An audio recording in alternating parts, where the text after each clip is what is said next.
सबसे पहले वीडियोस को देखने के लिए चैनल को सब्सक्राइब करें और बेल आइकन को प्रेस करें। देश तो उस समय भी खड़ा था क्रांतिकारियों के साथ में, तो हमें भरोसा है देश आज भी खड़ा होगा ऐसे लोगों के साथ में जो इसी बात को आगे बढ़ा रहे हैं जिसको कभी भगत सिंह, ऊधम सिंह आदि ने बढ़ाया था कि भारत से सिर्फ अंग्रेजों को नहीं भगाना है, अंग्रेजियत को भगाना है। हमारे तो क्रांतिकारियों के सामने भी यह विकल्प था। अंग्रेजों ने, आपको मालूम है, ऑफर किया था कि ये जो सत्ता चल रही है इसमें हमारे साथ शामिल हो जाओ, तुम भी लूटो हम भी लूटे। सारे क्रांतिकारियों ने साफ मना किया था कि इस लूट की व्यवस्था में हमें शामिल नहीं होना, हमें संपूर्ण आजादी चाहिए, संपूर्ण स्वराज्य चाहिए। और जिस क्रांतिकारी ने ये बात सबसे पहले कही थी ना, उन्हीं का नाम था नेताजी सुभाष चंद्र बोस। आपको मालूम है उनके जीवन की विडंबना क्या थी? उनको आईसीएस की नौकरी में सेलेक्ट होना पड़ा उनके पिताजी की इच्छा की पूर्ति के लिए। पिताजी चाहते थे कि बेटा मेरा कलेक्टर बने, और बेटे को बार बार वो ताना मारते थे कि तू बन नहीं सकता, तेरी होशियारी कम है, तेरे पास तैयारी नहीं है, इसलिए बहाना बनाता रहता है। तो बेटे ने अपनी पात्रता सिद्ध करने के लिए परीक्षा दी आईसीएस की, और उस जमाने में आईसीएस की परीक्षा देने के लिए 4-4 साल लोग पढ़ाई करते थे। नेताजी सुभाष चंद्र बोस ने सिर्फ 7 महीने पढ़ाई की थी, और उतनी पढ़ाई में उन्होंने आईसीएस के टॉपर की लिस्ट में 4थी पोजीशन पाई थी। उस जमाने में आईसीएस टॉप करना किसी भारतीय लड़के के लिए तो संभव ही नहीं था, क्योंकि अंग्रेज टॉप किया करते थे उस परीक्षा। वो पहले भारतीय व्यक्ति थे जिनको 4था स्थान मिला टॉपर लिस्ट में। बड़ी मजेदार घटना है, वो लंदन गए थे, कैम्ब्रिज यूनिवर्सिटी में एडमिशन होके आईसीएस में बैठे थे। तो जिस दिन रिजल्ट आया ना, तो उनके सहयोगी गए थे रिजल्ट देखने के लिए, वो नहीं गए। तो उनके सहयोगियों ने नाम देखा तो कहीं नहीं मिला, तो उनको आके कहा कि तुम तो पास ही नहीं हुए। तो उनका ठीक है, कोई बात नहीं, पास नहीं हुए। शाम को सेक्रेटरी आया, ब्रिटिश गवर्नमेंट के एक डिपार्टमेंट का सेक्रेटरी आया कि तुम्हारा नाम पास होने वालों में नहीं है, टॉपर वाली लिस्ट में है, और वो लिस्ट अभी तक लगी नहीं।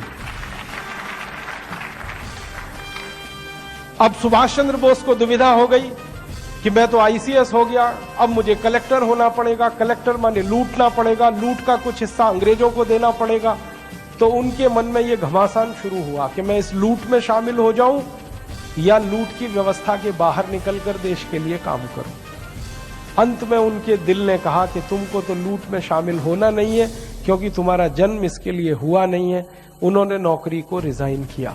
जब उन्होंने इस्तीफा लिखा था तो ब्रिटिश सिस्टम में हड़कंप मच गया था, क्योंकि भारत में कई लड़के पहले आईसीएस बन चुके थे, किसी में हिम्मत नहीं हुई थी इस्तीफा देने की।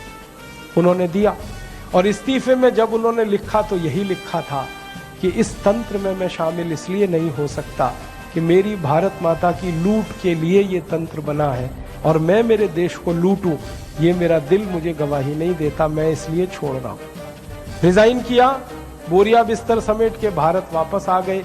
पिताजी के दिल पर वज्रपात हो गया कि बेटे ने आईसीएस को लात मार दी। तो बेटे ने पिता को समझाया कि इस नौकरी में तो मैं लात ही मारूंगा हर बार, जब तक भारत को लूटने की व्यवस्था ये करेगा तंत्र, तब तक मैं इसमें शामिल नहीं हो सकता। इसलिए आईसीएस को छोड़ा, और जैसे ही आईसीएस छोड़ी उन्होंने, तो सारा देश उनके लिए खड़ा हो गया। जब वो लंदन से वापस आए थे ना, उस समय पानी के जहाज चला करते थे, बंबई में उतरे थे। जो हुजूम बंबई में निकला था, गजब के लोग थे। तो उन्होंने उसी दिन कह दिया था कि अब तो भारत आजाद हो जाए। क्यों? जब मुझे समर्थन देने के लिए इतने लोग भारत में हैं, तो मैं जब गांव-गांव जाऊंगा तो कितने लोग खड़े हो जाएंगे। उसी कॉन्फिडेंस से, उसी आश्वासन पर उन्होंने आजाद हिंद फौज का गठन किया था, वो भी भारत से बाहर जाके।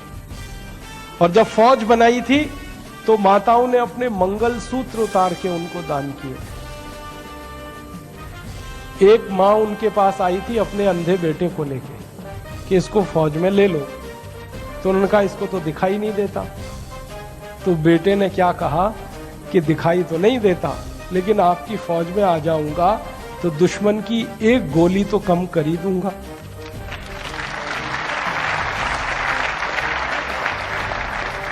ऐसा उत्साह, इतना समर्थन, तो मुझे तो यही भरोसा होता है कि उस जमाने में अगर इतना उत्साह और समर्थन मिला देश के क्रांतिकारियों को, तो आज क्यों नहीं मिलेगा? जरूर मिलेगा। एक बार हम लोगों के पास जाएं तो सही। मेरे मन में तो एक ही बात रहती है, इस देश के लोगों ने दिया ही दिया है, लेकिन कोई लेने वाला पात्र होना चाहिए। लेने वाला जब अपनी पात्रता सिद्ध करता है तो भारत के लोग देने में कभी पीछे नहीं हटते। तो भारत स्वाभिमान अभियान अपनी पात्रता सिद्ध करेगा आपके सामने। आप इसको भी भरपूर समर्थन दीजिए, सहयोग